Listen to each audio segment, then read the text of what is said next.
एक आदमी ने एक खूबसूरत लड़की से शादी की। वह उससे बहुत प्यार करता था।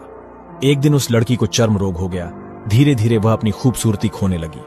हुआ यूं कि एक दिन उसका पति टूर पर निकल गया। लौटते समय उसका एक्सीडेंट हो गया और उनकी आंखों की रोशनी चली गई। हालांकि उनका वैवाहिक जीवन हमेशा की तरह चलता रहा, लेकिन जैसे जैसे दिन बीतते गए उसकी खूबसूरती धीरे धीरे कम होती गई। यह बात अंधे पति को पता नहीं चली और उनके वैवाहिक जीवन में कोई अंतर नहीं आया।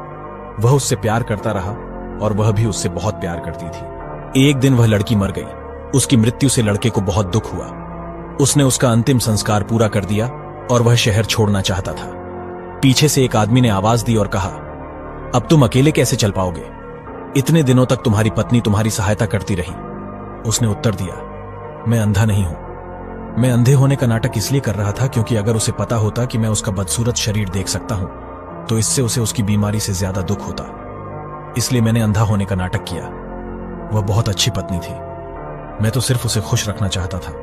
कहानी का सार, कभी कभी खुश रहने के लिए अंधाधुंध व्यवहार करना और एक दूसरे की कमियों को नजरअंदाज करना हमारे लिए अच्छा होता है। यदि आप मुझे फॉलो नहीं कर रहे हैं तो शायद आप मुझे कभी ना देख पाए। अगर आपने फॉलो किया है तो बधाई हो, आप हर रोज कुछ नया सीख रहे हैं।